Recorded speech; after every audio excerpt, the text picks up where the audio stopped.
Hello, everybody. Welcome to Two Guys, Five Movies. This is one of your co-hosts, Chris Gasper. This is Frank Pelican. Tonight, you are listening to episode 133, which is the top five films of 2001. And this will be our last episode of the year 2021. I wanted to get some house cleaning, administrative stuff out of the way early, both in terms of one, we have gained seemingly a lot of new listeners testing out some of our episodes over the past 2 weeks or so. And hopefully we've converted some of you and you'll be listening more regularly from now on. So welcome if that's the case.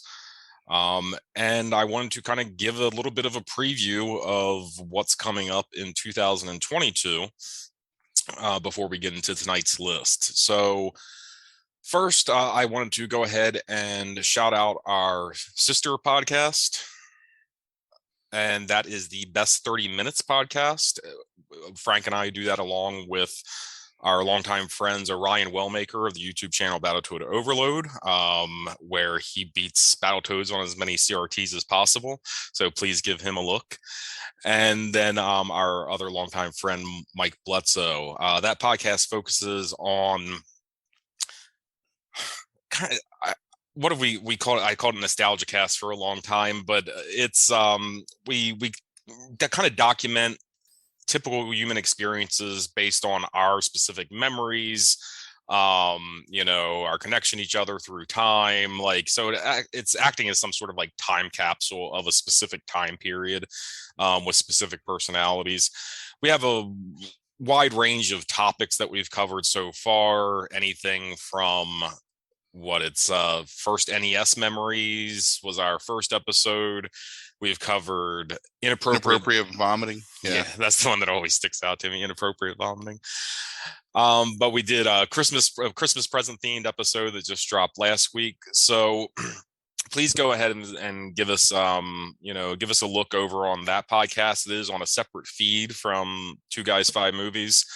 And we try to keep that podcast to 30 minutes. We failed a couple times with that. Particularly, our most notable failure is the top five, each of our top five albums of all time, which ended up running about 2 hours. But we're still learning with that podcast.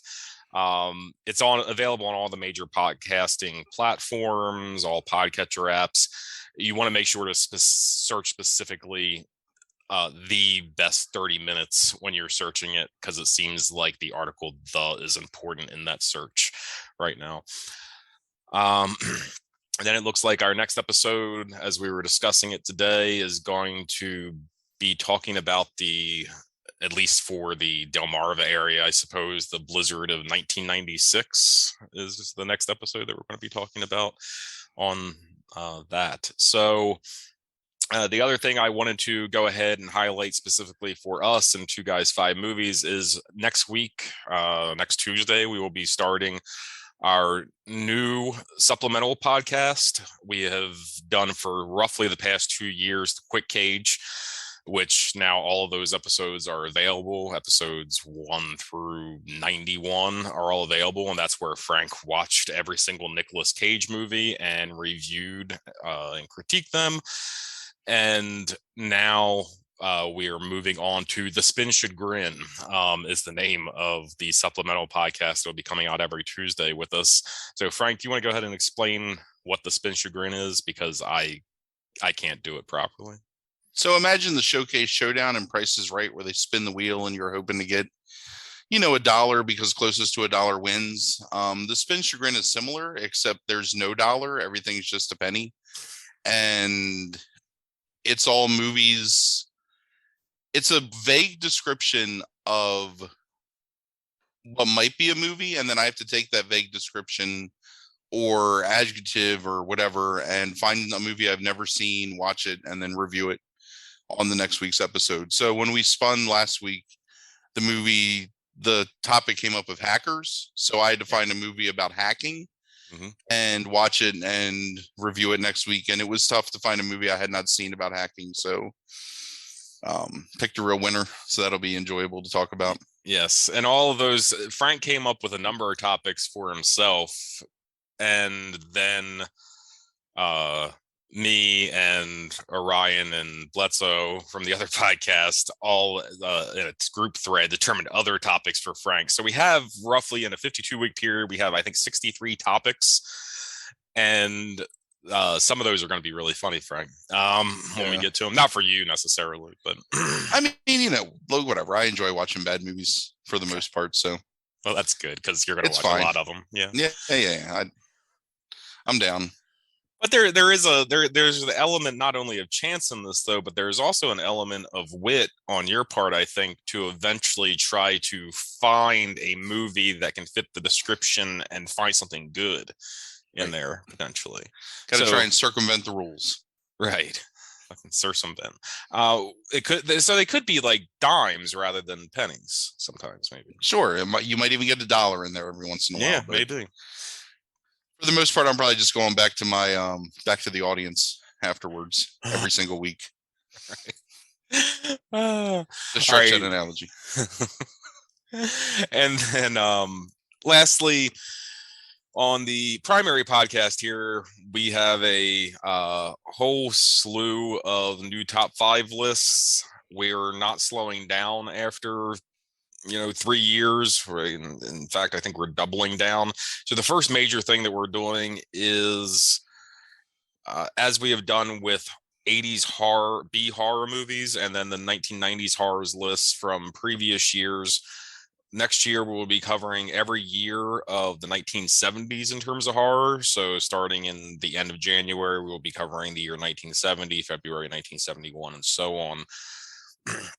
Frank, I didn't ask you to do this, but you want to give them like a little preview of like what 70s horror kind of like means to you and like why we're specifically doing 70s horror? There's a real interesting like shift in 70s horror away from the more traditional like gothic, I don't know, bodice ripping horror of like the 60s and 50s, where it becomes more visceral in a lot of ways. So there's a lot more horror movies that are based on real or semi-real, fictionalized events. It's also just got the sensibility of like the 70s in general, which is that really like rough grain film stock. It makes things feel dirtier and more immediate. So there's a lot of stuff in the 70s that's just super influential, I think, into modern horror, in terms of like the creation of a couple different genres, including like slasher. And also just you have a lot of directors who would become mainstays, not even in just horror, but like outside of horror and like mainstream filmmaking, who are kind of cutting their teeth in horror in the 70s. And then sort of at the other end of that, it's the end of a career of a couple of seminal directors, or kind of maybe like the twilight of their career. So you get this wide variety of different movies, all different kinds of topics, and a lot of really classic films in the 70s. So it's going to be fun to talk about them, and some stuff that's really great that we don't have on lists because we either talked about it before, or I kind of feel like there's not much else to say about it other than what we've already said. But yeah, I mean, I think it's it's a solid 50 movies.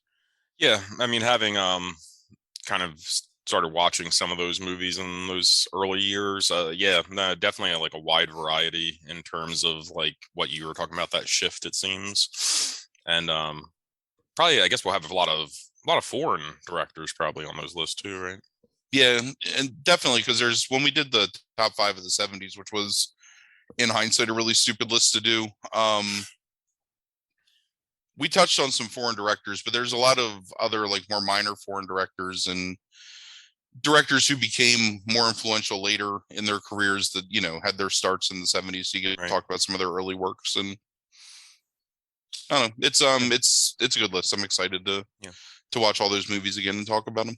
Nice. All right, so we'll be covering one of those a month. It'll be the last episode of every single month, and then we will be doing our traditional top 5 lists throughout the rest of the year. So in January, I can go ahead and tell you that we are starting the year by covering, which is kind of becoming a tradition, we're covering the top 5 films of Michelangelo Antonioni. We in previous years we had last year was Luis Buñuel that we covered. The year before that was Ingmar Bergman, and we've also covered the very beginning of the podcast. Episode 2 was David Lynch, and somewhere in there, I think for an October, I think we covered David Cronenberg, and those are the directors we've covered so far. So and we only do Tarantino, but more of a retrospective more of a than anything. retrospective than a top 5. But yeah, we don't do this often with directors necessarily. So these are usually kind of like major episodes to focus on like one prominent director. And then the other episode of that month will be the top 5 films by actors turned directors. And then in February, we'll be covering the top 5 Black comedy films, and then we will be covering the top 5 comedies in the 1990s. So Frank is getting all the comedy out in 1 month for probably the past 2 years. So, because Frank doesn't do comedy that much. So you know what? I actually look forward to the Spin Chagrin more than these comedy episodes. But there's good movies on your comedy list that we've talked about. It's true. Some things make me laugh. Yeah.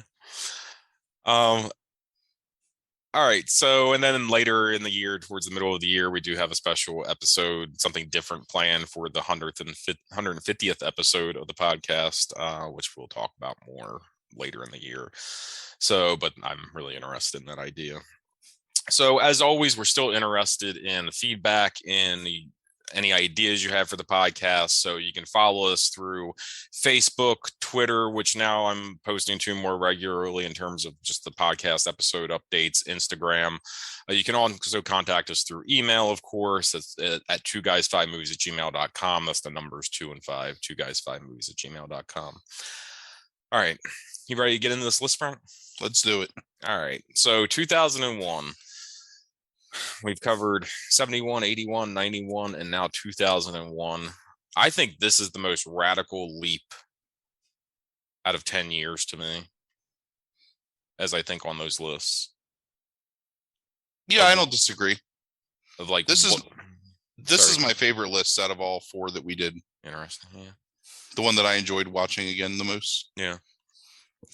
So as with these other end of the year episodes, you had a number of contenders that you had sent me initially. So I'm just going to go through them and let you say whatever you want to say about them.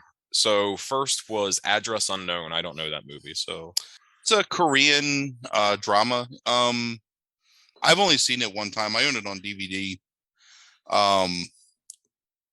But you know, it was good as I remember. That's why I didn't make the list, because I couldn't remember it fully. But it was around that time that there was a lot of Korean like film was starting to be released in the United States. And we talked about this kind of with Whispering Corridor, but interesting to see like kind of the birth of that. Yeah. And kind of like in the past couple of years, the I guess solidification of Korean film being respected worldwide more and more. Amelie? Not a huge fan of Amelie, but I think it's okay. Another reason why I didn't make the list. I know a lot of people love Amelie. I mean, I think it's a beautiful movie, but it's not one that, to me, it's like whimsical and it's fine, I guess, but just not something that like really stuck with me. But still a good movie. The Anniversary Party? Some really great performances in that. I don't think as good as any of the other 5 on this list, but still something that when I was looking, I was like, oh, right. Like, I really liked that movie when it came out. Yeah. No, I did. I remember liking it too a lot. Atlantis. So that's one of my favorite Disney movies of like the latter day Disney movies, kind of like before Pixar took over Disney in general as like the de facto animation branch. A really great action story with an interesting premise of these explorers finding the lost city of Atlantis. Really good voice acting. This and Treasure Planet are probably my 2 favorite Disney movies outside of like the old traditional Disney stuff. So worth watching if you've never seen it. Hey, another one I don't know, La Ciénaga. It's a Spanish language drama involving a family who are on vacation. It's good. I mean, it's on Criterion. And definitely worth a watch. Really beautifully filmed. It's got kind of a cinema verite style to it.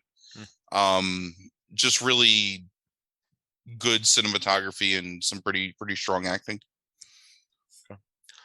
Fat Girl. That's one of the most uncomfortable movies you'll ever watch. It's about a family on vacation and this young girl who's kind of coming of age while her older sister is becoming more like sexually adventurous, and her family is sort of falling apart because her parents, I can't remember which one of them is like having an affair, but there's just some really, really super uncomfortable stuff in it, but incredibly well acted and worth watching.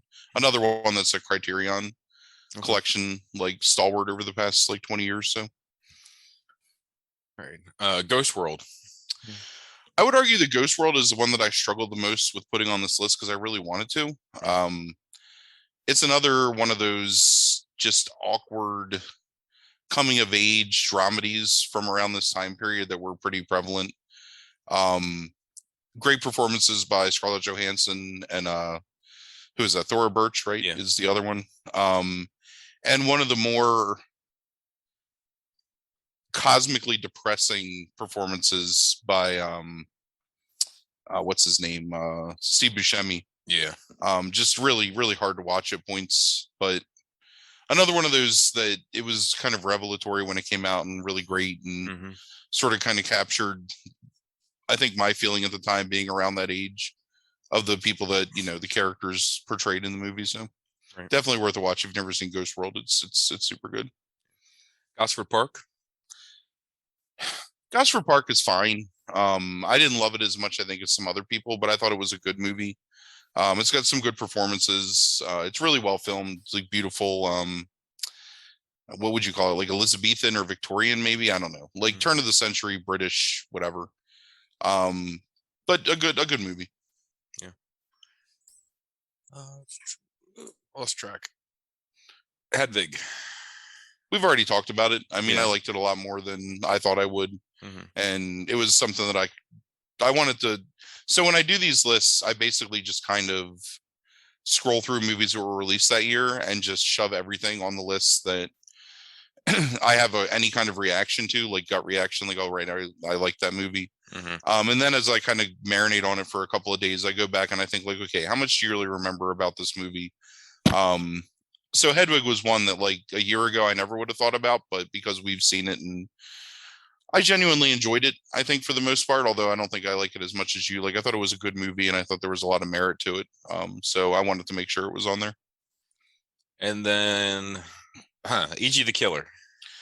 This is a movie that'll make another list someday, but I don't know what list that'll be. I love E.G. the Killer. I think it's one of the most visually shocking movies of the early 2000s and just has this insane, like, almost live action anime feel to it at times. It was also one of the first, like, Japanese extreme movies that I had really gotten into when I was first getting into, like, those kind of movies that wasn't straight out horror, that was something else, you know, kind of like a sci-fi crime, I guess, if you would, like, had to describe it as anything. Sure. Maybe surrealist crime or something, but some really great visuals, great character design in it. Maybe not like a great movie, but I think it's pretty entertaining and worth watching. Another one that'll make you uncomfortable to watch. And Chris escapes another year. So, Cairo. We talked about Cairo before. One of my favorite ghost movies of all time. We'll revisit that at some point. So I don't know that I wanted to, like, put it on a list again necessarily, but really, like, genuinely, I think one of the 5 best, like, ghost movies ever made. Was that the very first episode? Yeah, it's early on. It's the top 5 movies involving hauntings, right? Yeah, I guess so. Yeah. Yeah. So that's episode number 1. We talked about that. Yeah. Kandahar. I don't remember this movie, except I remember that I liked it. Gotcha. Okay. Like, I saw it on there. I was like, right, Kandahar. Like, I liked that movie, and then I never bothered to go back and, like, try and remember. So it's a vague recommendation because I know that I enjoyed it, but I can't give you any specifics on it. Millennium Actress. I don't know this one either. It's not to spoil anything, but this is an animated movie, directed by Kon Ishigawa, I think is his name, Kon, and then some Japanese last name. He directed Paprika and Perfect Blue. Okay. So this is very similar in tone in terms of, like, being, like, kind of like that Lynchian surrealism, but done to an extreme because, you know, it's animated. Um, I struggled with this because there's an animated movie on this list that we'll talk about, and I didn't want to put two animated movies Mm, on, but this is 100% like worth checking out. And if you, I know that there's not a lot of people that can watch like adult animated movies in the sense of like not like pornographic, but like adult, like mature themes. But if you find that you can watch it, like 100% worth seeing and like heartbreaking by the end of the movie. that's Really, really. hilarious. Never mind. I've seen this movie. You made me watch this movie like 15 years ago. Oh yeah, I'm sure it's been Yeah, forever. I'm sure. yeah. Yep, I've seen this now that I look up screenshots of it. Yes, I do remember that. Mulholland Drive. Another movie we've talked about that I think is it's not my favorite Lynch movie, but I really enjoy it, and I think it's got a lot of merit to it. But again, that's something I wanted to talk about so recently since we've talked about it. Yeah. You don't think it's better than one like the first movie we're going to talk about? Sure, but we've already talked about it. Okay. All right. Um. Several movies we've talked about are better than the first movie we're going to talk about, but there's a nostalgic connection to that first movie for me. Yeah. So. I'm interested to hear about that. The Others. I think The Others is another one of these just really great, solid ghost movies. Great performances, fantastic setting. Kind of keeps you on the edge of your seat if you don't know what the twist is in the movie. And this is really before like the quote unquote twist was a big thing in horror. So Kidman in particular, just fantastic job in this movie. And but I mean, is it better than any of the other five? Like, no, you know what I mean? So there's no way to put it on there really. Okay. The Piano Teacher. This is a fuck, I can't remember this director's name. Haneke, I think, one of his movies. It was another one. Michael Haneke. It was another one that jumped out at me. That he's a director that like he's always gonna like stab you in the guts and like twists whenever you watch any of his movies. Like all of his movies have some element of like human pathos in them that are just super uncomfortable at points. This is one of his lesser movies in my opinion, although I think it's still really good. And if you are okay with like being uncomfortable, it's definitely worth watching. Really good performances by the two principals in it as well. So that's to me the biggest selling point, but not my favorite Michael Haneke movie. And at some point we'll get to talk about my favorite one. So it'll be on the list somewhere. Yeah, we talked about Cachet earlier in the year, and I really like that a lot. I like his film style. Yeah, he just really like gets at the center of things that we hate about ourselves, basically, and like just grabs that thing and like explodes it in your face. And it's always difficult to watch. His most difficult movie to watch is Funny Games. The original version, I think, more so than the remake that he did of it in English. But just I don't know, like normal people in terrible situations is his bread and butter.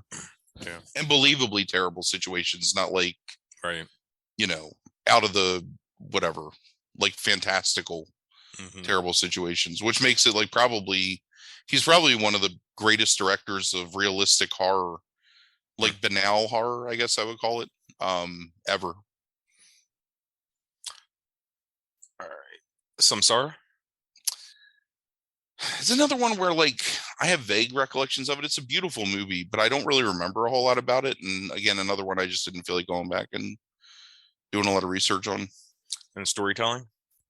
Storytelling is the one movie that doesn't belong on this list because it's a great movie, but I found it really compelling. Just because like Solence is always going to be like Haneke. Like he's a guy that like thrives on making the audience confront like uncomfortable things in life. And it fails here in a lot of ways because he just tries to go too far with it. But as a filmmaking experiment, I think it's fascinating to watch, like, you know, the different actors playing the same characters at different times and during different experiences. And again, while it's not like, it kind of makes it a mess of a movie, but it's a really fascinating mess. And sometimes I think that those are like some of the more interesting movies to watch, when you're kind of just like watching a train wreck sort of happen, but it's like the most artfully constructed train wreck that you'll ever see. So, And then Y Tu Mama Tambien. another, it's a like a really beautiful, well filmed coming of age movie with some fantastic performances in it. Maybe my favorite movie on this entire, like the movies you've listed in terms of the cinematography of it. Mhm. Like, I love the way that movie Mhm. looks. I just don't know what I would say about it beyond like that. So, and I think maybe we do like a coming of age list sometime, and then that comes as part of that. Um, but really, like, just an explosive, like, vibrant movie that sort of came out of nowhere that year. That's it. Yep. All right.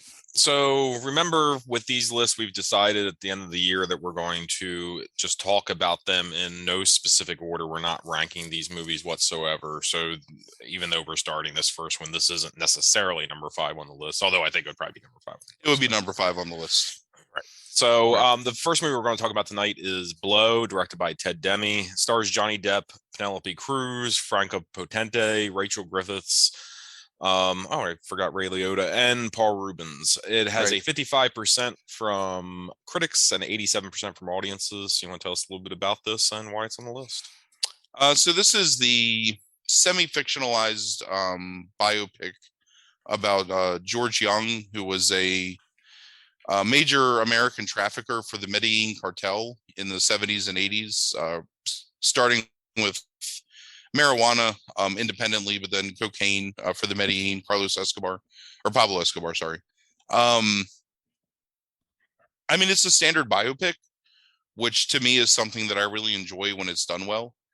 I think that seeing Depp in particular, so we talked last week, we did the podcast about who's the best Gen X actor or whatever, Right. and we talked about Depp.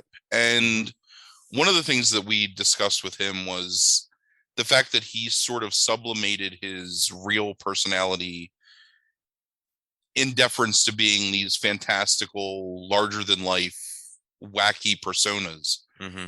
And in a lot of ways, it's sort of not destroyed, but it's sort of lessened his legacy as a great actor. So when you watch a movie like this is maybe Donnie Brasco, maybe Finding Neverland, but really in this movie, because he plays such a tragically flawed character, I think this is one of his best performances ever in terms of just being human and believable and not a caricature where he's just a character, where you don't see the elements of the other wacky personas creeping in. Sure.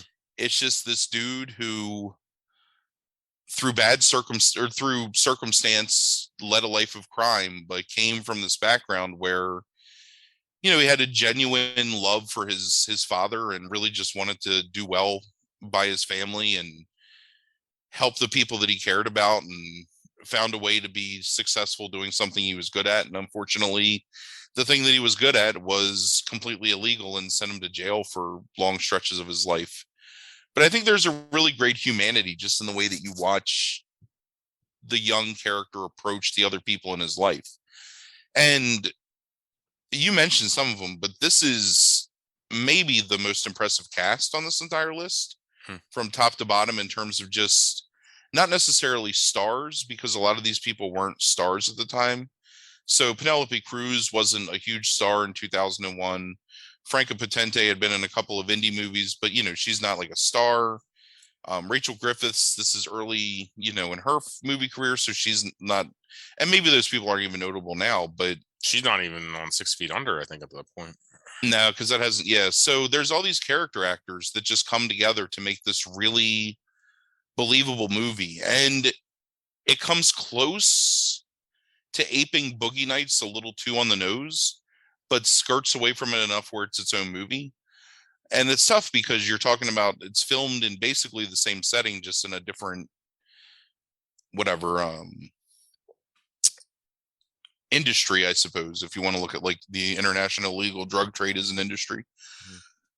But these people who are wealthy for doing something that no one has any real respect for and they really can't even talk about, wealthy beyond like any measure of imagination, living these big lives and having these things happen to them that kind of cause all their downfall. And I think that Cruz, for as brief of a time as she's in the movie, because I think that that's actually my one criticism of the movie, is the only real character in the movie is Johnny Depp's character is George Young, Right. and everybody else is just kind of functions as a foil or a catalyst to something in his life, as opposed to being a fully formed character within the circle of his life. Does that make sense? Mm-hmm.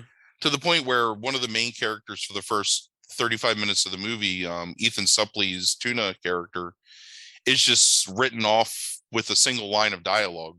Right. Like maybe he stayed in Mexico, who knows what happened to him. And this is a guy that was, a major character in the movie for the first portion of it.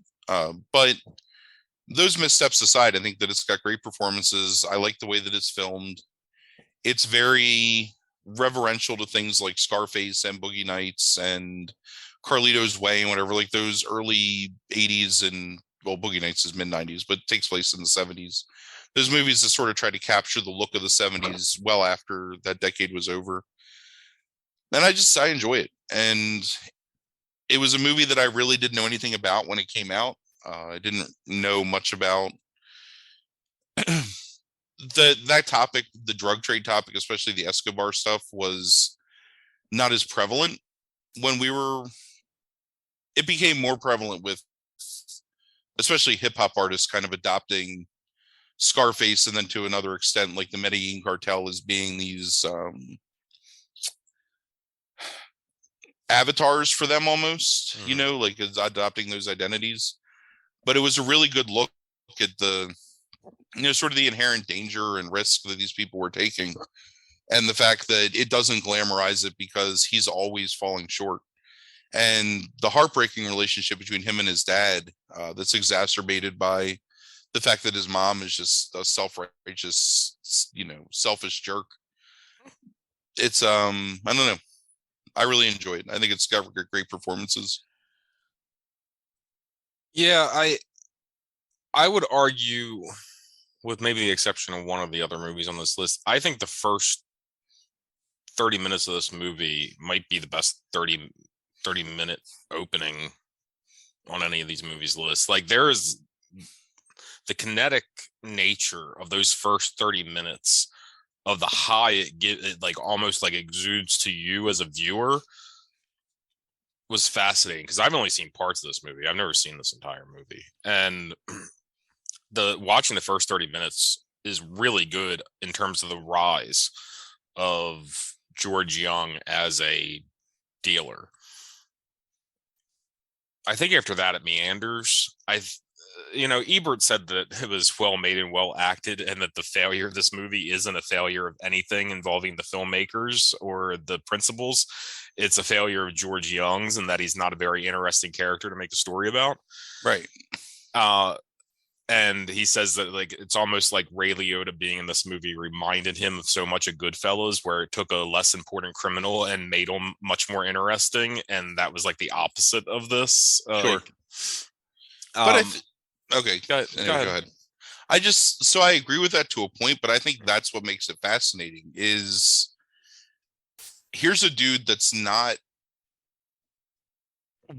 waving a gun around and being the toughest guy in the room, or being the guy that's negotiating these big deals because of his, like, his big balls or his large personality. It's just a dude that was so nice. Right. That people were just like, all right, yeah, we'll let you move our drugs, because no one ever suspected him, because he's just this white guy in the 70s that's able to get through, customs easily without getting searched. I think this movie personally, the thing, and this is the oddest thing for me to say, I think this movie needed like another 45 minutes to an hour. Yeah, it would have been more interesting if you had more time with him in the span between. So where this movie sort of falters a little bit is the death of Franco Potente's character. Hmm. And at that point in time, so that's his first arrest and her death from cancer, is, to your point, like where it goes from being this kinetic, almost like exactly kind of Boogie Nights, this feeling of like Yeah, like a contact it's high you just get from going it. and going and going, and then it just kind of drops, because then you have to get him into Colombia to meet with the cartel and Hmm. get with Diego, and there's all the things that happen there. And but I think that's indicative of how this man's life was, because I truly believe that when you look at the movie, what it's saying is that he loved this woman, and she was the reason why he was doing everything he did. And when she was gone, he was kind of aimless. He just sort of Hmm. meandered all over the place. And then that's why he fails so much later in his life, because he's careless at that point. He doesn't, it doesn't really matter to him. So when his entire West Coast connection is taken away from him, he doesn't really fight back. He just kind of takes it. He gets Hmm. beat, and he sort of retires in a lot of ways from it. And then, you just see that there's this guy making these really bad decisions, but ultimately because he's just trying to help out the people that he cares about. I don't know. Yeah. So anyway, I thought this was a good movie overall. I just. to me, I feel like the same way, because this is a really weird analogy, but it's like when we talked about Milk, the Sean Hmm. Penn Harvey Milk biopic. Right. It's almost the same thing. It's like, does it do anything crazy or innovative or whatever? Like, no. But is it just a really good encapsulation and picture of this person's life? And I think that it is. And Hmm. again, one of my favorite Depp performances. I think that he's really, really captures the heart of a person without having to dip into his bag of tricks, kind of. Yeah. And I agree with you about Depp. And I mean, the only two things I would probably add to your list of like these normal characters that I think is really strong performances is What's Eating Gilbert Grape and Nick of Time. Yeah, I exactly. I think he does great in that kind of like whatever, like what Cary Grant role, like of the Hitchcock film, like. Sure. um and Paul Rubens, you know what, like Paul Rubens, I never understood. I guess it's the Pee Wee thing and maybe the pornography thing. I don't understand why Paul Rubens doesn't get more work. Yeah, I don't know. Like, and it's weird because Paul Rubens popped up a lot. Paul Rubens popped up in Batman Batman Returns, Returns, right? and he's going to be popping up next month in a movie too on the director turned actor list. So it's going to be 3 months in a row. Paul Rubin, um, two That's months. what you need in your life. Yeah, but it's not a very long filmography in terms of him. But I think he's always serviceable in everything that he does. Like when I see him, and it's just always really weird. Like I don't know how he didn't become like the actor Willie Garson who just died that I really like a lot. Like I'm surprised like he wasn't Willie Garson of that time period, kind of. Yeah. Um, odd. But yeah, he's really good in this. Yeah, good performances. Although I saw Penelope Cruz got nominated for oh, what are those? What's the bad awards? Razzie. Yeah, the Razzies. Um, which is weird. I don't know where that comes from. I think that it's maybe a reaction to this and Vanilla Sky in Mm, such close proximity, where, makes sense. and also I think, I don't want to call it inherent racism, but I think that there's a barrier that comes from an actor moving from being successful in their native language to acting in American films.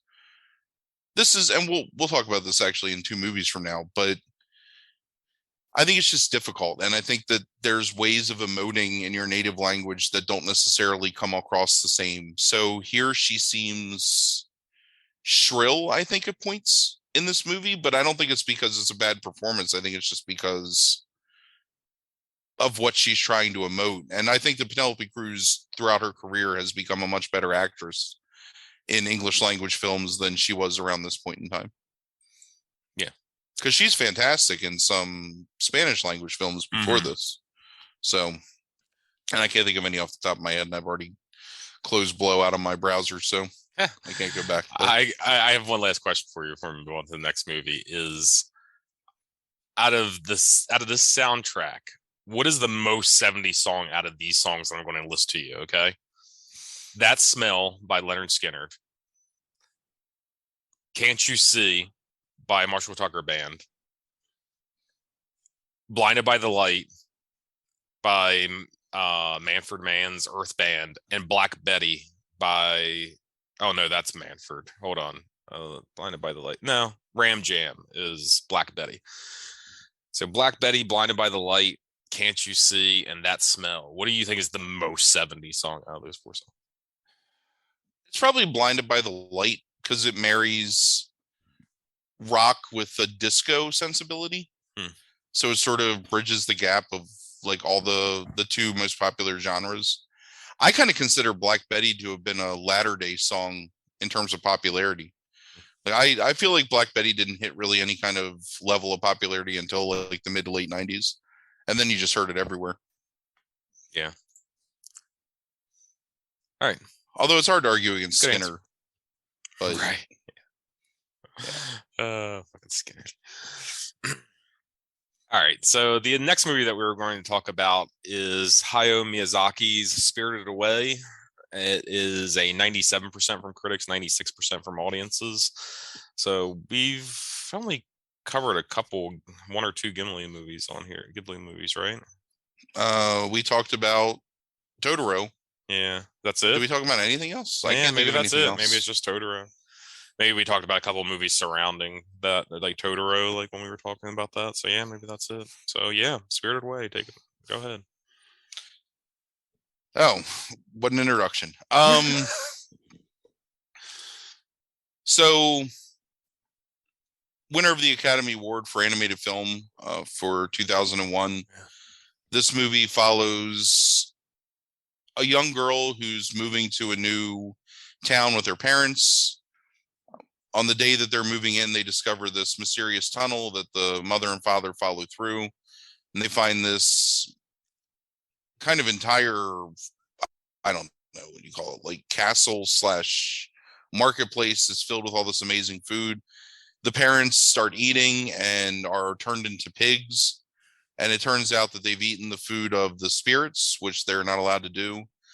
So the young girl, she sort of escapes, and through her pluck and, I don't know, ingenuity, works her way into becoming part of the kitchen staff, sort of, for this spirit world, all in the auspices of trying to find a way to save her parents. She runs afoul of a witch who controls like I guess the castle, sort of the spirit, and has enslaved the spirit of this, what is he, like a water dragon? So the Yes. girl saves him, ends up saving her parents, is able to escape being stuck in the spirit world, even though you sort of feel in a lot of ways like she fits in better there, and is able to get her parents back, and it's like no time has passed. It's a really great, well done fairy tale story. Miyazaki is the king of capturing the transition from childhood wonder and credulousness into that murky area of prepubescent and early teen kind of doubt and realism, sort of. So he's really good at taking characters that are like 9 to 11, 12 years old and showing them kind of in their, not really fall from grace or loss of innocence, but sort of their understanding that you can't be a kid forever. And he does it in Totoro. He does it here. Howl's Moving Castle, Kiki's Delivery Service. I mean, there's so many movies. Castle in the Sky, where that's making characters that age his central character. It allows you to kind of believably dally in the world of like the mystical and these fairy tale elements while still having themes that are understandable and recognizable as an adult, in terms of struggle and loss and sadness. And a lot of his movies entail children losing a parent or having a parent in peril, and he captures it like perfectly. I mean, in my opinion, the greatest animated filmmaker ever. I don't think there's anybody that is able to make movies that, in a more high-minded way, bridge the gap between adults and children. You'll see movies that appeal to children and adults, and I think Pixar does a good job of it. But to me, Pixar does it more in a way that's,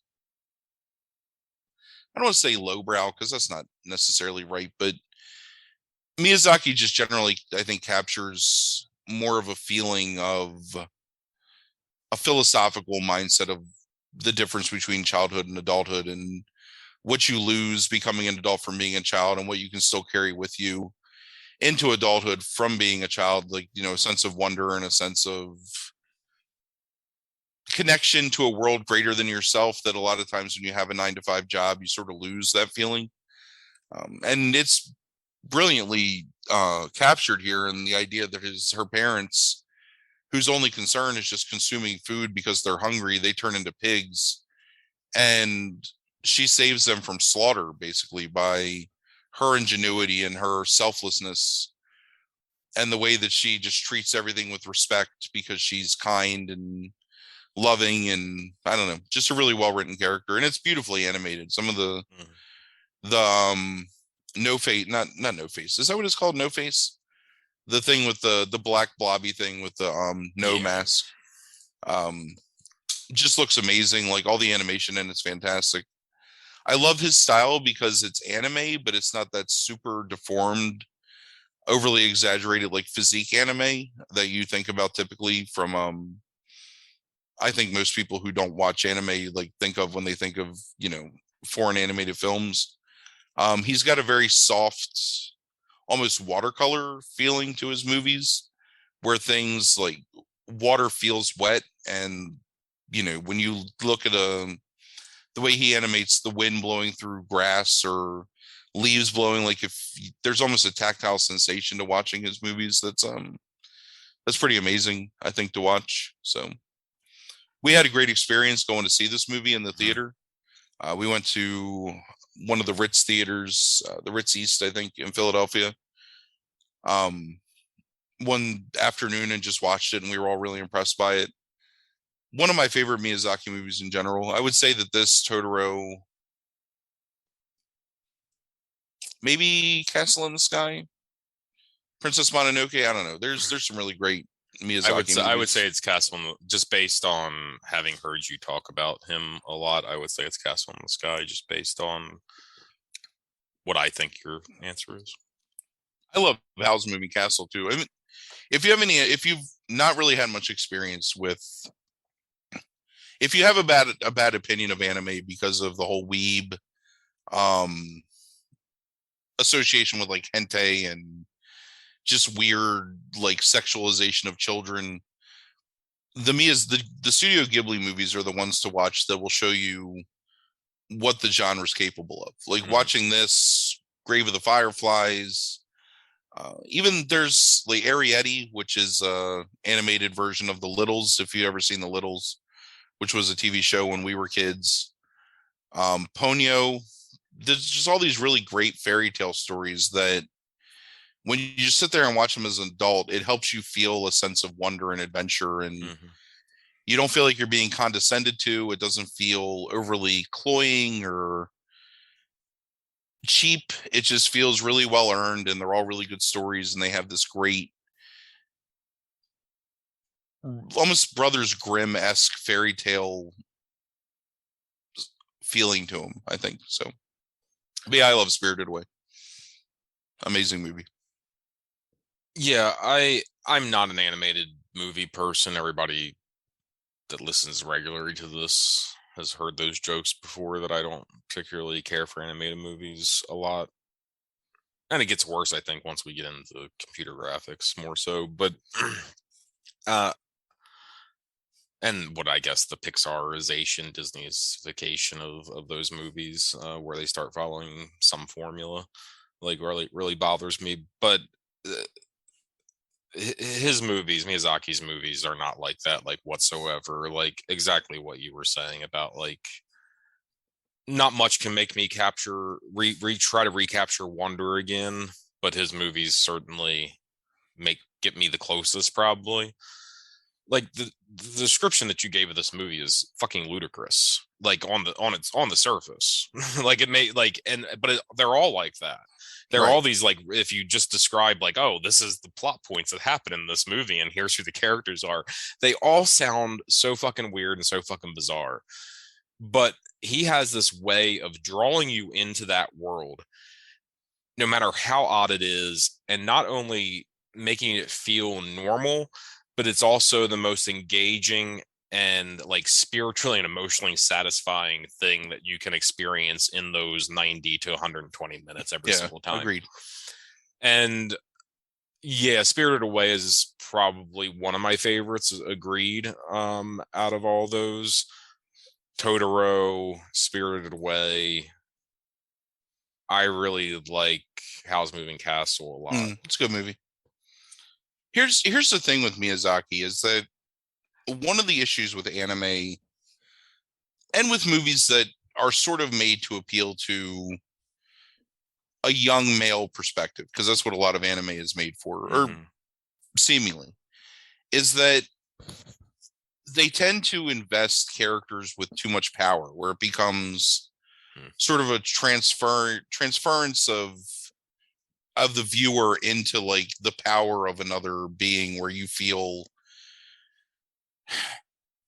I don't know, I don't know how to explain this without sounding like ridiculous. It's like Miyazaki has normal humans interacting with godlike beings in a way that doesn't feel like it's playing into that teenage male power fantasy thing. Oh no, Which is, I understood. think, I think what's super off-putting sometimes about some anime.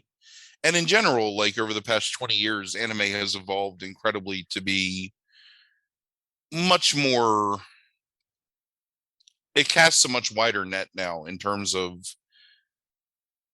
stuff that can appeal to a large variety of different interests and groups and isn't necessarily just like buxom, cat girls and whatever, like dudes with harems or and insane superpowers. And it's actually kind of one of the failings of Akira in a lot of ways, even though I love that movie, is that Akira is, hey, you're the nerdy guy, but you could also be take your revenge on all these cool people because you get psychic powers and you just destroy an entire city. I mean, that's the male ego, like stroking in that movie that doesn't exist in Miyazaki movies. No, and it's because the children are much younger. It doesn't matter whether it's a young boy or young girl in his movies. A lot of times, I think because of their age, where and their gender doesn't really a lot of times come into it very often. Yeah, because there's not sexualized at all. They're just exactly children. right. So it does that, and I think there's a humility. Like you were, I think that thing you were talking about. To me, it's humility. It's like there is none of this necessarily. There's very rarely like this kind of like moving up on the great chain of being. It's more about proving yourself and coming more into who you are and growing up, but never overcoming those greater forces necessarily. It's learning how to navigate them, or work with them, or something along those lines. I haven't seen many where it's like they overcome, like, and become higher than or better than any of those forces. And I think that's the idea of achieving adulthood, is not teaching children that they can overcome those like forces, those like larger forces, but they can win sometimes. But a lot of times they have to work within the parameters of this unknown world. But yeah, he's a fascinating guy. And again, I'm not an animation person like at all, and I just mean in general, I don't understand drawings. I don't understand any of that stuff, like only in the vaguest ways. But yeah, I love it. I love the way his movies look. I mean, they're always like these like beautiful, like, works of art, and I love the coloring that he uses in all the different movies and stuff like that. I mean, I think they're great. Yeah, agreed. A real treasure, that guy. Like, to like the world. All right. So next movie on your list is it's a lot of really good directors. The Devil's Backbone, directed by Guillermo Del Toro, it stars Marissa Paredes, Eduardo Noriega, Federico Lupi, and Fernando Tielva. It has a 95% from critics and 89% from audiences. You want to tell them a little bit about this movie and why it's on the list? Sure. So this is Del Toro's third feature film after Kronos, which was Spanish language, and then Mimic, which we talked about, both those movies in the 90s horror movies list. Set during the end of the Spanish Civil War, it follows a young boy who's sent to an orphanage that's run by the Republican loyalists who were opposed to Franco. In this orphanage, there's supposedly this treasure that's hidden. Well, not even supposedly. There's a treasure that's hidden, which is these reserves are being used to kind of supply the loyalists held by this husband and wife. There's a sort of really nice, similar, I guess, kind of to Spirited Away in some ways, that this interesting look at childhood, especially under uncomfortable circumstances or terrible circumstances, because the main character, Cesar, his parents are dead, and he's in this orphanage, and he becomes friends with the guy that's sort of the bully in the orphanage, and they build this bond, him and some of the other kids. But the orphanage is haunted, supposedly, by the ghosts of this young boy who had died under mysterious circumstances, I guess a couple years before, like the year before, during a bombing. So you had asked me this question the other night, and I want to bring this up because I think this is an interesting way to talk about this movie. And you had said about sort of the idea where you find out that the ghost is not the threat in the movie. Yeah, where I found it referred to as a humanist ghost story. Yeah.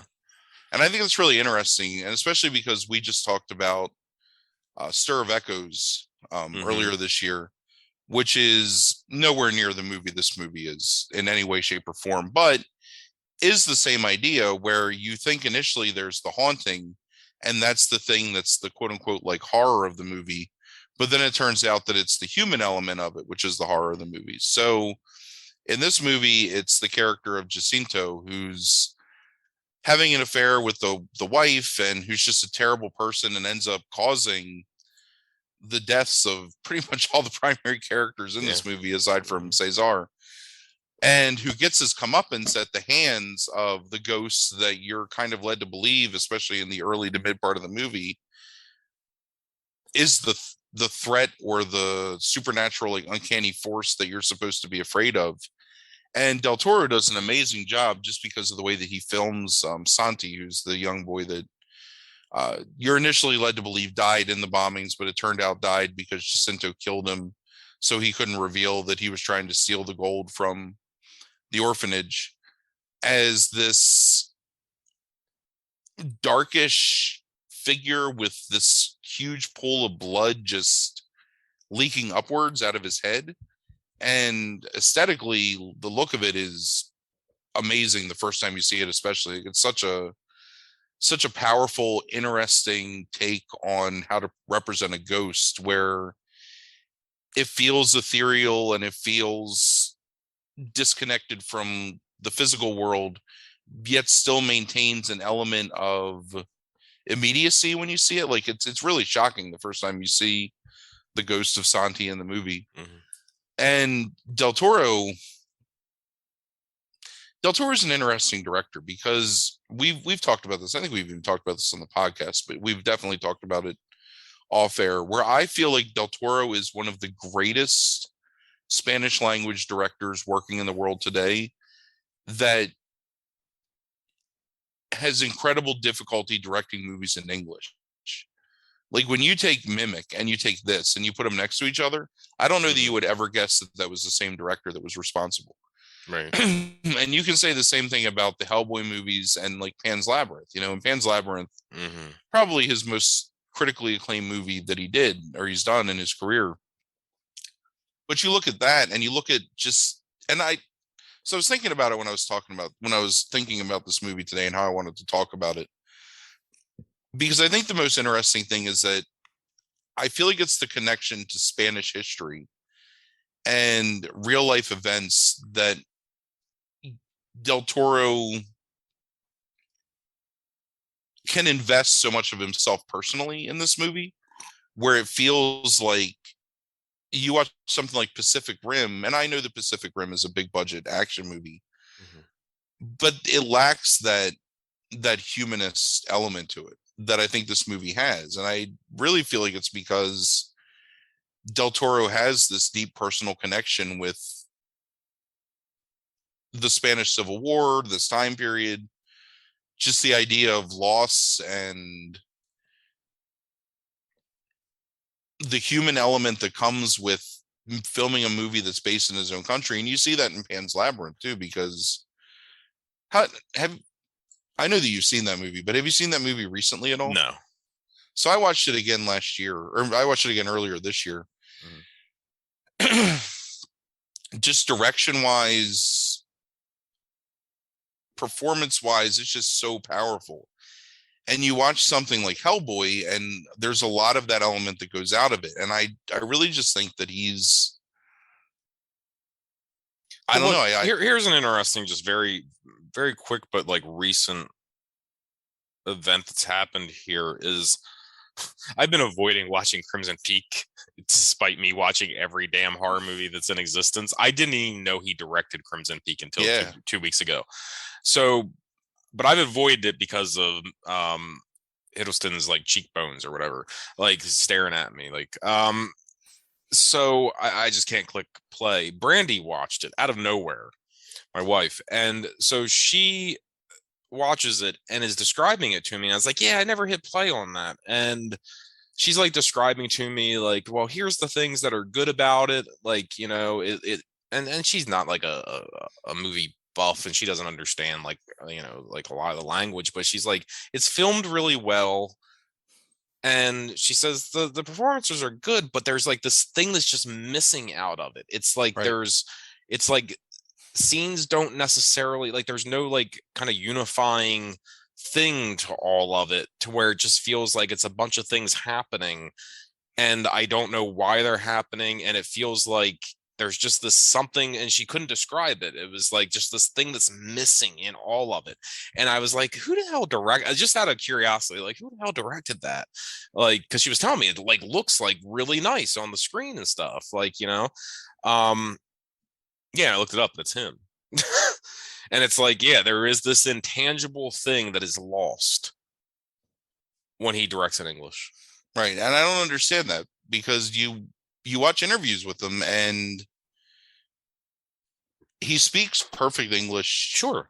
He has an absolute command of the language in the sense that I think I don't know that in the modern day, if you didn't know that he was a Spanish language director, that you would even know that he was a Spanish language director, if that makes sense. Sure.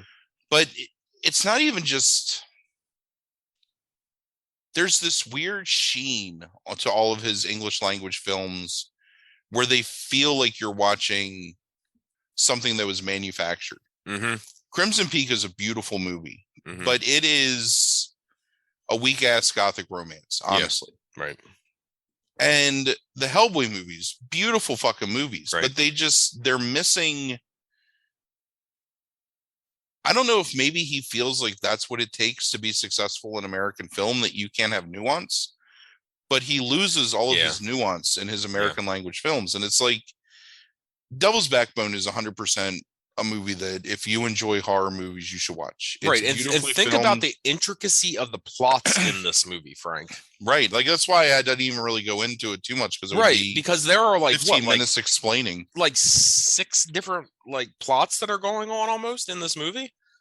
Right. It's almost like 3 different movies, honestly. It's definitely a 3-act structure in its most traditional form, and you feel each act distinctly. And it almost mirrors Cesar's transition from lonely, sad, wide-eyed orphan to the guy that's sort of leading the rest of the orphans to civilization again at the end of that movie. And it's brilliant and it looks amazing. The Spanish countryside is beautiful. The way he films that bombed out, crumbling, whatever the orphanage used to be, I don't remember. The way he films all that stuff, it's just got this. It's close to whimsical, but with an element of sadness to it, where it's like not really whimsy, it's kind of melancholy. Like he's just very fantastical, melancholic way of filming things.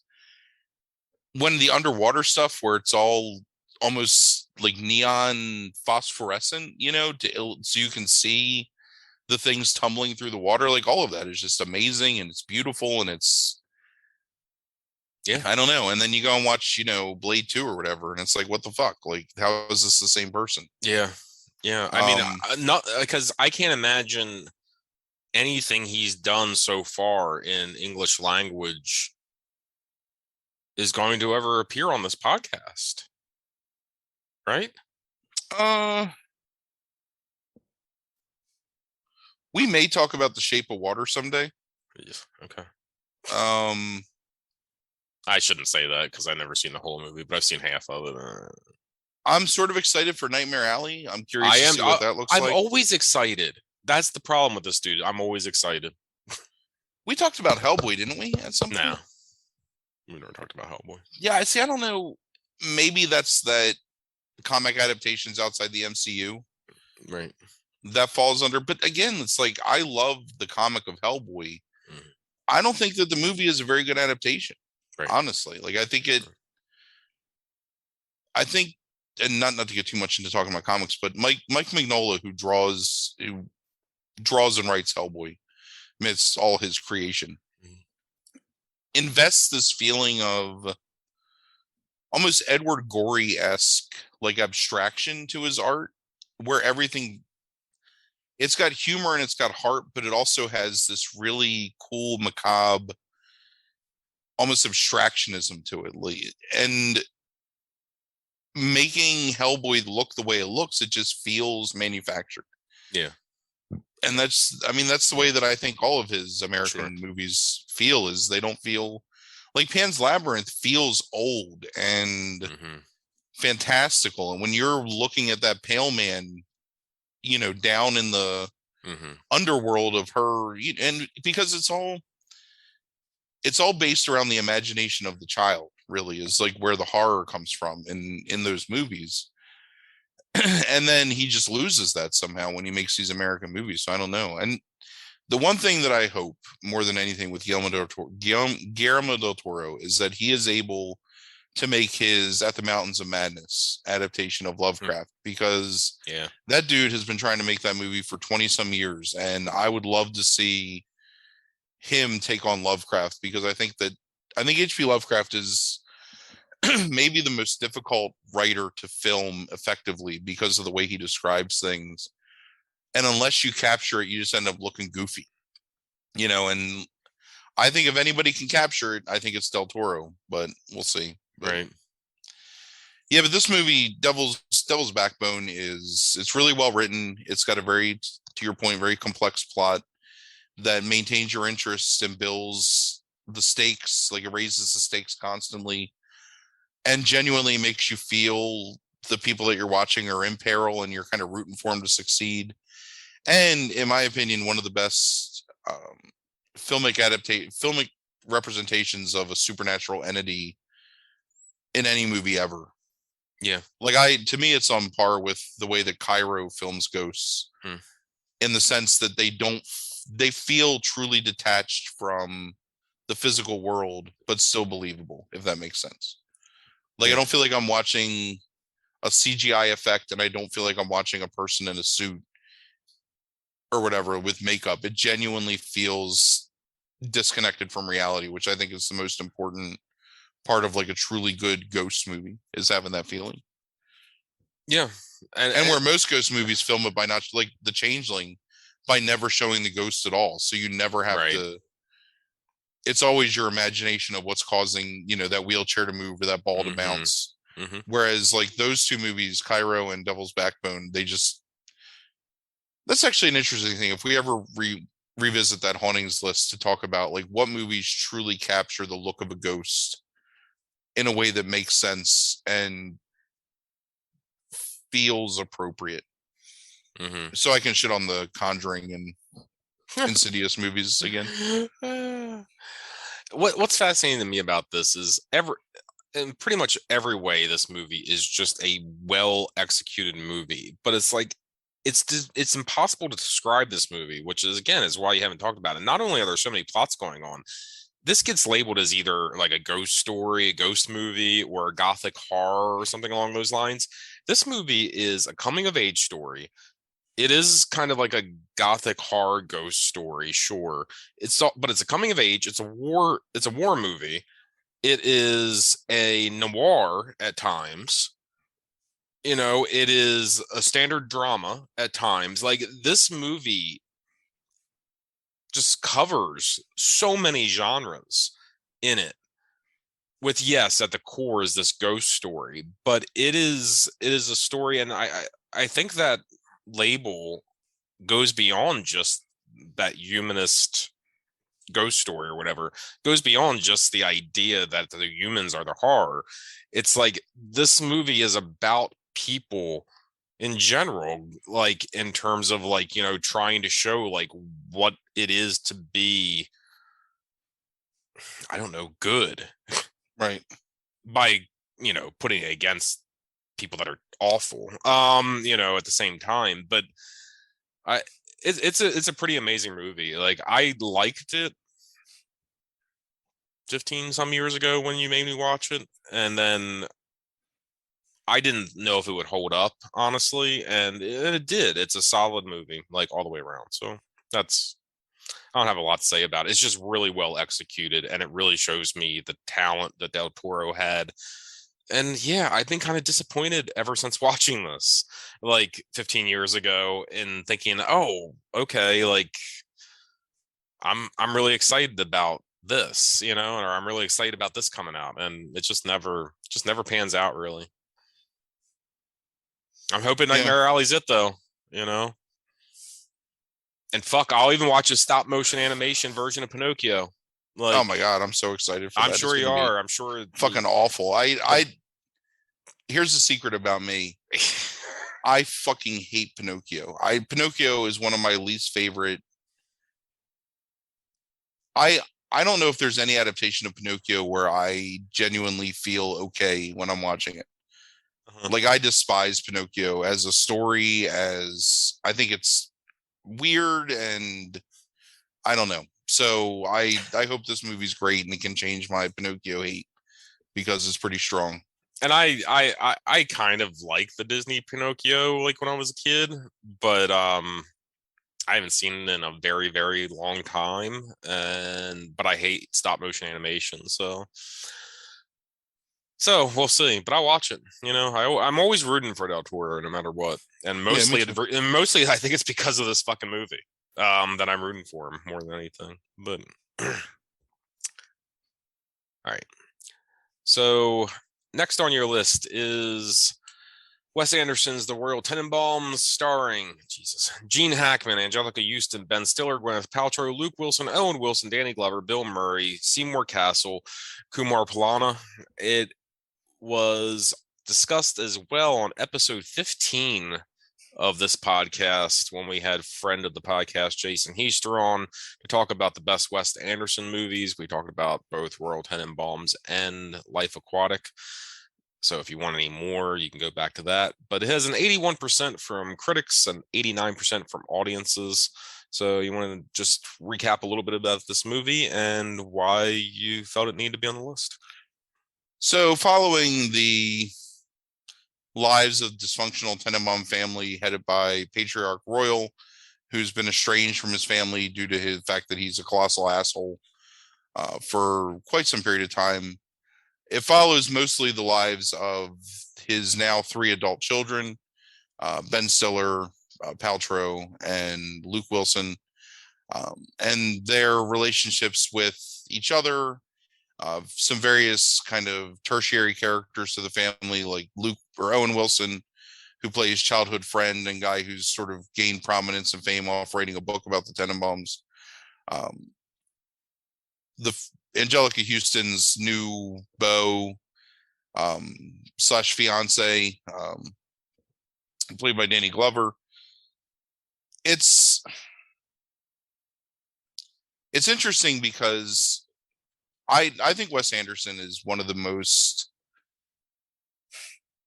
has one of the most singular visions of any film director in the modern day, where much like with Tarantino and Paul Thomas Anderson, when you're watching a Wes Anderson film, like it feels a certain way. Mm-hmm. It's got a certain kinetic energy to the way that scenes are shot and framed. There's a distinct preciousness to the way that he composes his soundtracks for his films and the way he arranges songs. There's a really distinct look where it's sort of modern, but also anachronistic at the same time. And there's a blending of the fashions of different ages to a point where you never feel like you're looking at people that could have actually existed, but it almost feels like they could have. And I think the Tenenbaums captures all of that really well, including just his very tight, note perfect dialogue that he writes for people, where there's almost a sense of scriptedness to it. Like if you're watching a play, where it feels very purposeful, like where a character is saying something because what they're saying, because in film, you're capturing everything and you can look at minutia and you can focus on small things, and the director is guiding the viewer to different points. Whereas, on stage, the characters have to be more emotive because they're guiding your perception to where they want it to be based on how they're moving and what they're saying. And Anderson does this thing where it almost looks like he's always filming a play, and his dialogue kind of represents that, but it still feels like a film. And so it's this really cool amalgamation of the two, where it almost feels like you're watching somebody playing in like a dollhouse or a sandbox or something, but with real people. I don't know how else to explain it other than that. And I think Rushmore, this, and Life Aquatic perfectly captured that feeling, in the sense where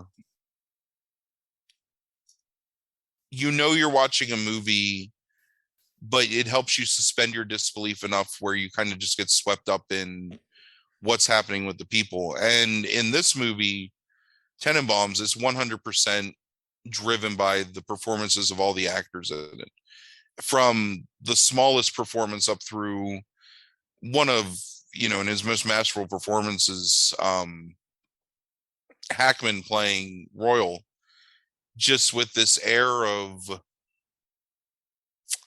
don't even know what I call him, like maybe latter day Burt Lancaster mixed with Ernest Hemingway with a touch of Popeye Doyle, like all combined together, except that like doomed, almost like classically doomed to fail at everything because of his hubris, maybe. And so maybe that's why, I don't know, like I just shit those three names out of my brain.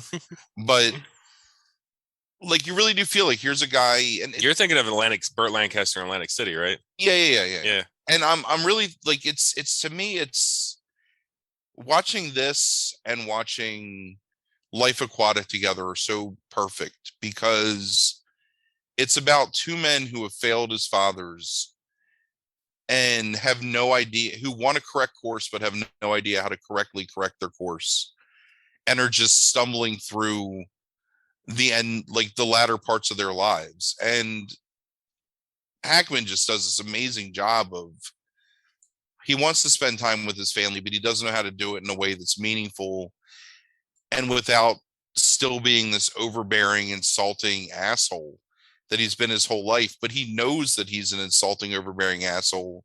He just doesn't know how to correct it. And it's so fascinating watching throughout the movie him ingratiate himself and him learn from his mistakes and forcibly humble himself to the point of becoming an elevator operator,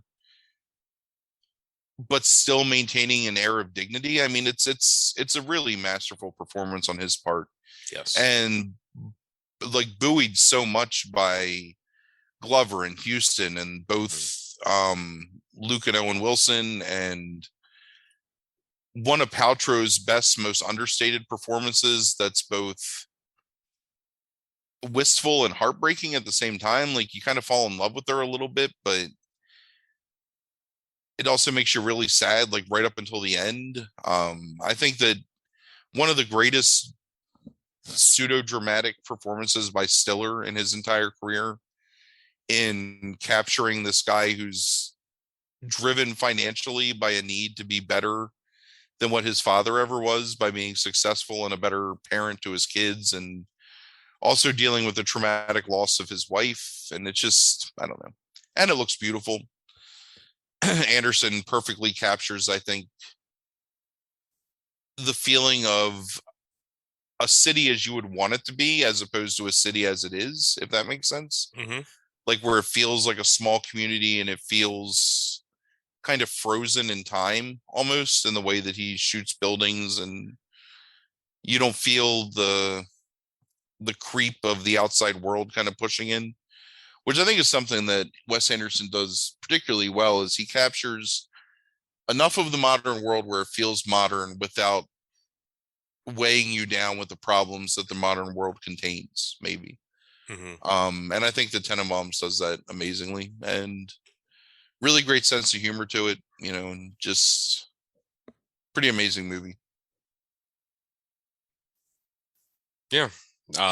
You, the main thing that I took away from this was watching it for I don't know how many times now was the performances, and I think Hackman is one of his top performances probably ever for a guy who I've been saying for at least 2 years now, if not more, is like the revelation of this podcast to me is how damn good Gene Hackman really is as an actor and the variety of characters he can play. This feels wholly new as a character, something he's never done before. And he was pressured as I was reading into this movie a bit more. He was really pressured by the cast to do this role. He didn't want to do it. He wasn't ready to retire yet, but he was ready to be semi-retired and not do movies very often, and was really pressured by Angelica Houston and Bill Murray and the Wilsons to really like kind of do this movie. And I'm glad he did, No, because I yeah. think Royal Tenenbaum is one of the best characters Gene Hackman's ever played. Yeah, agreed. And I think it shows this knack that he doesn't really show very often. It's like we talked about Get Shorty earlier in the year. And it's like you don't really get a lot of times where you get to see Gene Hackman try to do comedy in his career. And damn if he doesn't nail both Get Shorty as Harry Oh yeah. Zinn and Royal Tenenbaum. And as much as I love Get Shorty, it's like one of my favorite comedies of all time. Um, Royal Tenenbaum is a masterpiece of a character in terms of moving between that pathos of the character and the pathos of his like arc, I guess, and the the sardonic, scummy comedy of the character. Like it, every single time it gets me when Chaz is in the ambulance with Royal. Every single time I watch this movie, it gets me. Right. Um, and it's Royal's smile behind that mask that gets me like every single time. And of course, it has to be Chaz, I think, in that particular scene that is there with him, given their particular relationship. But yeah, like it gets me every single time. The other thing watching it this time is Luke Wilson and Owen Wilson, for whatever reasons, some of them legitimate, some of them not, get shit on, I think, like a lot. Like are just not taken very seriously sometimes. And Owen, certainly, that makes sense. for the characters they play in this, they absolutely nail them, and so does Gwyneth Paltrow, I guess, maybe to a slightly lesser degree. I don't know. But the suicide scene with Richie and that Elliott Smith song playing over the background is probably one of the best, which is an odd way of putting that, one of the best and most horrific suicide scenes in the middle of this like quirky, and everybody, kind of downs Anderson as being this, oh, he's like so quirky and everything's like so saccharine, and like that is a devastating, brutal scene to put in the middle of this movie. And I think it takes a lot of guts to like Right. insert that and do it as kind of graphically as he does. And I found it watching it this time to be really horrific inside of the movie. Not in a bad way necessarily, but like a really kind of just gutsy thing to do inside of this, world full of wonder with these quirky prodigies turned. See, to me, that's the brilliant thing about the movie is that Rushmore is 100% that movie, right? Yeah. And then you come to this movie and it's like there's underneath the surface of everything, like that surface tension that exists in the Tenenbaum family can only support so much pressure from the outside before it bursts. And that's the burst is that thing. And you see it in their interactions with each other and things left unsaid. And I mean, I know a lot of people kind of shit on Anderson sometimes, not even shit on, but like, and sometimes rightfully so, sort of pigeonhole him as just being this eccentric, quirky, director. And I think that Anderson has a really deft touch when it comes to showing the true pathos of human existence. And he just does it in his own way. And that's, that's the breaking point there for that family. And ultimately the thing that the catalyst to resolving almost every single family issue comes from, that character cutting his hair, sort of being the first one out of all of them. Because you look at him like, okay, so here's the way to look at it. Multiple scenes in this movie show the Tenenbaums as children interacting with Hackman and Houston, mostly Hackman, in different ways when they're children, right? Margot is always wearing a fur coat with, kind of the straight bob haircut, and Stiller's character is always wearing the Adidas tracksuit, and Wilson's character is always headband, long hair, sunglasses, tennis attire. And it's him being the first one to forcibly change his outward appearance, to shed all of that baggage and trauma that he's carried with them. They become frozen in the expectations that they have as children. Right. And that's him metamorphosizing into an adult, basically, like coming out of the shadow of being the failed tennis star and just becoming whatever he becomes, a person, like a new human, by, getting rid of all that stuff from the past. And I think it's, I never even thought about it until just now, like saying it, but it's a really amazing visual metaphor that Anderson does, that he doesn't beat you over the head with. It's never mentioned by anyone in the movie, aside from the fact that, oh, you cut your hair or whatever, it looks nice. But it's so powerful and like just really brilliant for him to do it that way. And I don't know. I mean, there's no Wes Anderson movies that I dislike.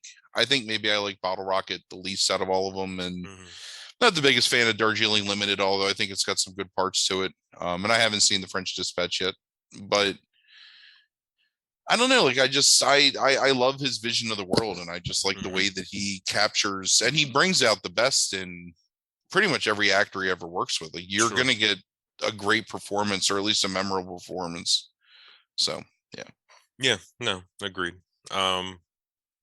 Really enjoy watching this movie every single time I watch it. And Yeah.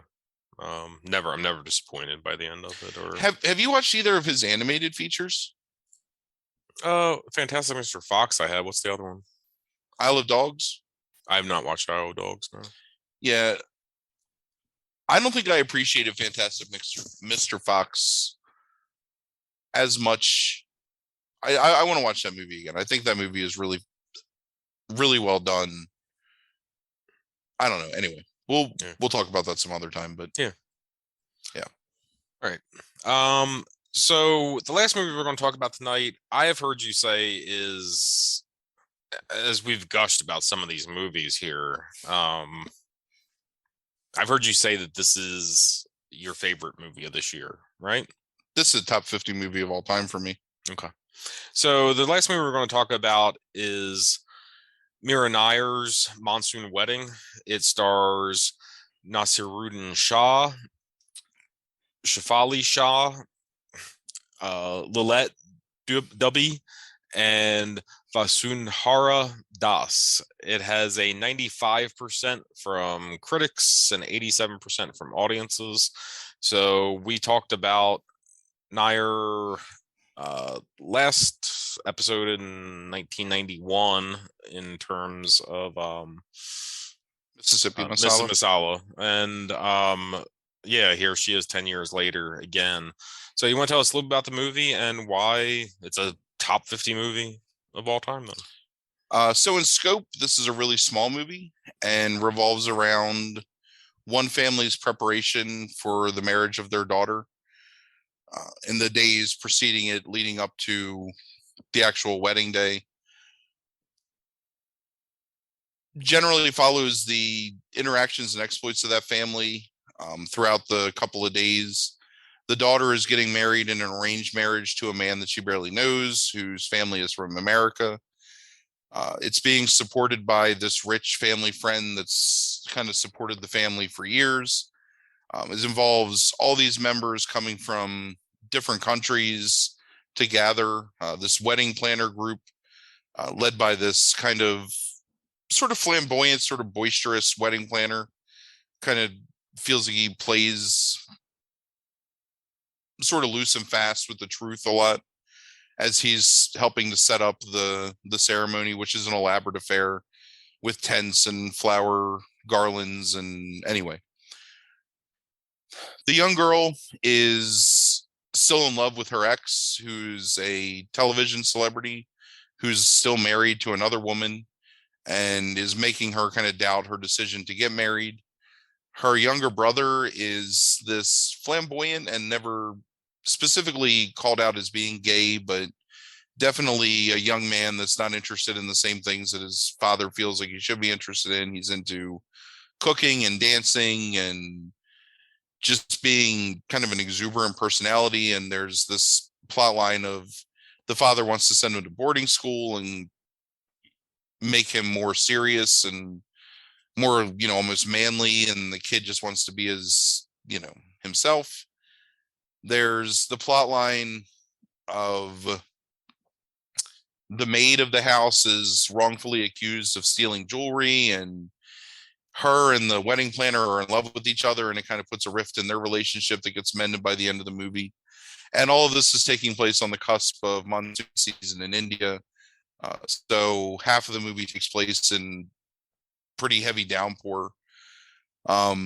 And then the most devastating storyline of the movie, which really hits you, I've seen this movie probably 5 times now, and every single time, like, it gets me, is Ria, who's the older cousin of the bride to be, who was taken in by the family when her father died and was molested by the older family friend at an early age, and is now watching him start to groom her younger cousin in the same way. And that culminates on the eve of the wedding during the night before, when they're having this big party to celebrate the wedding, where she sees him try and take the girl on a car ride and kind of loses it. And then the father coming to terms with the fact that he needs to protect this woman who's become his daughter over time. And so that's the movie.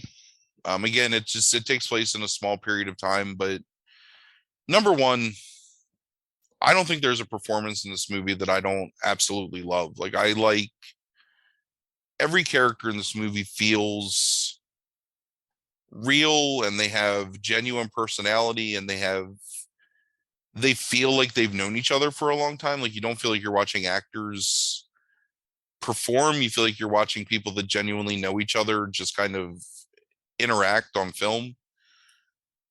I love Nair has kind of a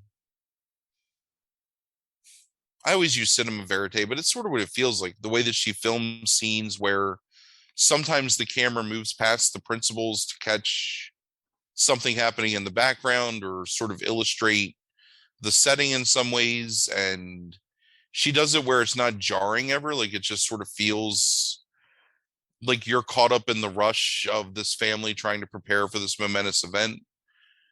I think that it's a really bold look at some things that when you read about the way that especially women are treated in India, I think it's really bold of Nair to approach those things, like the older family friend grooming the young girl and Mhm. sort of the confrontation of that, and um, the father confronting him on the day of the wedding and saying you're not welcome here, and turning down all the financial support that he's received for all the years from this man because he needs to stand up for his daughter, and just how heartbreaking it is when he's talking to her and I don't know how to help you, I don't know how to fix this, I don't know what to do, like I want to help you and my heart breaks for you but I have no idea. It's very real and very raw and incredibly heartbreaking when you see it, and then exuberant afterwards when you see her admiration and love for this man who's willing to sacrifice so much financially just because he cares about her, and sort of her kind of coming around at the end of the movie. There's a beautiful scene where after a record, so the bride tells the groom, and I apologize that I don't have these names in front of me, so I don't remember all of them. The bride tells the groom that she's had an affair with her ex while they've been engaged, and he gets angry, but he comes to accept it because he tells her that he thinks the marriage will work, he thinks they can be happy. And so during this wedding party, they go up on the roof and they embrace and they kiss. And there's just the way that Nair films that scene. So you have the trees that are kind of overgrowing the side of this rooftop patio that are festooned with these lights. And she does that in soft focus where their silhouettes are in hard focus, like in the foreground. And it just sort of, it's one of the most beautiful scenes, like almost ever in a movie. And it's such a simple thing, but it's the way that all of that is filmed and the way it comes together. It just like it feels magical in the middle of this movie that feels very practical in a lot of ways. And just the colors and the way that she films the rain and all of it. Like, I don't know. I love this movie fully. I think it feels like it goes by in like 15 minutes. Like you don't feel like this movie takes Does. any time at all. Like you're super engaged the whole time. And it never lets you dwell. It just continuously moving you through the events of this family and building your knowledge of them and your familiarity with them. So when it pays off, pretty much every single storyline within the span of about 15 minutes, like you genuinely feel the exuberance, I think, of this family of these people getting married together. And it feels great. Love the music in it. Love the dancing.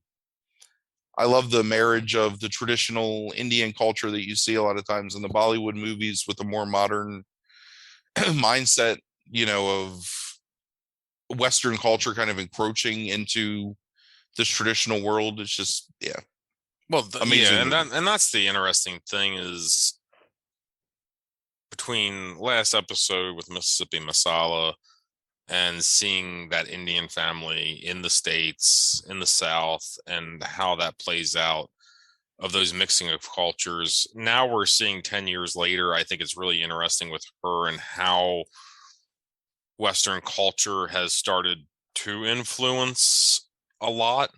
And you get it really early on with that brilliant scene on the talk show about the two sides like arguing about sex in movies in the talk show, and then you find out that she's been kind of having this affair even though she's engaged.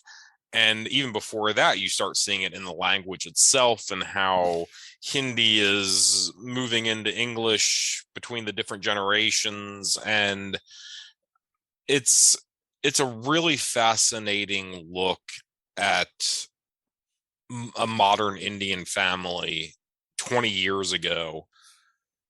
And it I've always appreciated, because you had me watch this movie again. It's like when you were having me watching a lot of movies like 15 years ago, so or right around that period. And yeah, I remember it's like I was like, I know I watched this and I remember I liked it, and I started watching it and I only remembered certain things from this movie. And I remember as soon as I hit play and I saw like the opening scene, everything came rushing back to me. Like every single element of this movie came rushing back to me. And it was still just as much of a joy to watch this time around. And one of the subplots that I don't see get mentioned a lot that I love in this movie, when I read the reviews and the critical work on it, is the PK, the wedding planner, Mm-hmm. is that character and his story, which I think is brilliantly played by this actor, like kind of character actor in India, Vijay Raz. And he's such a weird looking dude. Like he's like at that age anyway. If you look at him today, he's a pretty handsome guy. But it's like he's such a weird looking guy at that age, who obviously is like torn between what he thinks he's supposed to be to succeed in that world and what he is, I think, deep down in his internal being, his mind, his heart, and how he becomes infatuated with the, what is she? I guess like kind of like the housekeeper, the maid. Yeah, she's their maid. And like that in itself, like just that subplot is just so joyous, the kind of and kind of awkward and embarrassing. It's its own little realistic rom-com, like inside of this much larger story of this family. And I love that like little subplot so much, and I love him as an actor and his performance in that, of how awkward he is, how kind of weird he is, like how he tries to be this machismo character that really is kind of, you know, lighthearted and wants to have fun much more than what he's doing. And uh yeah, I all the storylines in this work. It's a really interesting, I think, social generational, ethical, sexual look into a modern Indian family, and we don't get that much in this country at all, to get released over here. And this did have a decent like limited release, right? I think in this country, from what I read. So Maybe. Yeah, I didn't see this movie until 4 or 5 years after it came out, I guess. yeah, and I think in the cities, I think it had a pretty decent like limited release. And I don't know. It's the kind of stuff we need more of, and we're getting slowly. I mean, Parasite won the damn Oscar for best film a Right. couple years ago, so I mean, we're slowly getting there. But this is the kind of thing that if like we lived, if the culture that we're starting to get now had existed then, this probably would have been nominated for Best Picture Yeah. without a doubt, Yeah, and I been a think so. contender. Like, Here's one of the things that I love the most about this movie too, because I keep trying to find ways to express like why I like this movie so much, and it's so difficult because when you talk, if you just tell the plot of this movie, the general plot outline to somebody, it feels like, I mean, it's fucking Father of the Bride. You know what I mean? Like sure, sure. it's like telling the plot of 100 other movies, but it's everything about it. Like all that plot just expanded into bringing you in almost as like part of the wedding party into this world. It's I don't know, it's so kinetic and enjoyable and tense, and sad and funny, and I don't know. Like I love this movie from the opening scene of Shah getting pissed off because his marigold archway is falling apart to the last scene of them dancing in the rain. Like it 100% just captures you the entire time, and it's just it's amazing. Yeah. The Criterion transfer of this movie too is out of this world beautiful. If you have the chance to see this on Blu-ray from the Criterion collection, it's 100% the best way to watch this movie.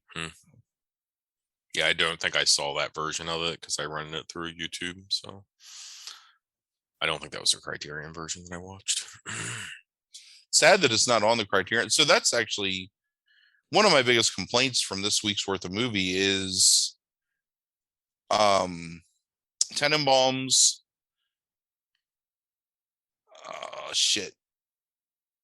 Tenenbaums, fucking Devil's Backbone, and this movie are all Criterion. And not a single one of them available on the Criterion channel, I don't think. Yeah, no, I rented all those movies, yeah. Tenenbaums is available now somewhere. Because that one I just watched for free. No, that's not true. Prime. I'm sorry. Tenenbaums is on Prime. It still is, I believe, right now. That and Life Aquatic are on Prime. But not on the Criterion channel. So it's super annoying to me. Then I know that Criterion has the rights to these movies, and you go to watch them on their channel and they're not available. But there's just some garbage. Yeah, well, that's the way. No, that's the way that I think it's the way that Criterion must structure their deals. Is they make a deal for the DVD release of that version, but they don't like end up, because when they were making those deals for a lot of those movies, I don't think they were thinking about streaming whatsoever. Yeah, but when I watched Devil's Backbone, it was the Criterion logo that came up first. Where'd you watch that at? It was on YouTube. Oh, okay, gotcha. I didn't even look. You didn't pay for it on YouTube though. You just watched it, like found a copy of it on YouTube or something. Right, I had to watch it in Spanish. So gotcha. Fancy. I mean, I'm sorry for speaking another language, I guess, but yeah, I rented it from YouTube and watched it subtitled, and it was not the Criterion version of it. So yeah, that's interesting. I like I said, I don't think they like, just like all the shit that happened years ago with like rights with DVDs and stuff like that. I don't think that they foresaw streaming, and so they made the rights for the DVD, and then they don't retain the rights, so now they're have to go back and end up like making new deals to get those on the Criterion channel. I think it may actually be because it's a recent release for Criterion, so maybe it's more financial for them. Could be. They put out Devil's Backbone and Kronos and something else, and got Mike Mignola, the Hellboy guy, to do the box art for it. Fucking beautiful box art. So if you're listening still, or you just personally, if you want to look it up, look up that box art, and it's pretty amazing. Yeah, Blow's on Hulu. Spirited Away is on HBO Max. Yeah. Tenenbaums at least was on Prime. I believe it's still on Prime. I mean, it was on Prime last week, so I'm sure. Okay, so probably still there, at least for the next couple of days. So, and then yeah, Monsoon Wedding and Devil's Backbone were both rentals for me, but apparently Devil's Backbone, a Criterion version, is free on YouTube. So if you speak Spanish, yes, right, caveat. You can still get the general flow. I mean, it still looks beautiful. All right. So yeah, I look, 4 good lists overall, like to end of the year. Like I always enjoy the end of the year. And yeah, I really come to look forward to them because I'm not pigeonholed into like one director or concept, or I mean, even the horror list, you generally, because it's horror, you're doing the same thing, but it's it's always a really good feeling just to look and say like, okay, what are the 5 movies I just want to talk about that came out this year? So looking forward to the O2s next year. Yeah. I haven't even looked ahead necessarily at the O2s at all, just to see like what's out there. But yeah, I got so many lists this year I still have to make. Right. Oh, I'm tired in here. All right. So besides John Madden dying today, Frank, I just saw Harry Reid died. Really? Longtime senator from Nevada. at 82. So yeah. Oh, Harry Reid. You know who Yeah. I thought you said? Harry and the Hendersons. No, I mean, I really would have not been paying attention to if I thought that. I was thinking Jerry Reed, the country singer. I don't even know who I don't know who Jerry Reed is. You know Jerry Reed. What? I don't know this guy. If I don't know him by name, Frank, then I don't. I mean, I probably know songs by this guy, but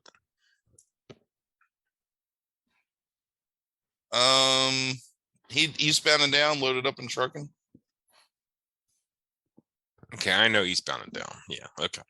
Eastbound and Down. No, it's Harry Reid, the senator from Nevada, that was the head of Senate for many years.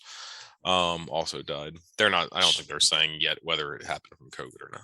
She got the gold mine. I got the shaft. But all right, thank you for listening this year, everyone. Thank you for all of our new listeners. Thank you to all of our old listeners, and we hope we can keep putting out content that you want to listen to in 2022. In the meantime, the other news story that I saw is that we are now averaging in the past 7 days 250,000 cases per day in the past 7 days. So please, if you don't have boosters, get boosters. Please mask up. I don't want any of our listeners, because we have such a limited base, to get sick and die. Just stay home like I do. Yeah. All right. Thank you for listening, everyone. Be safe out there. Have a good night. Deuces.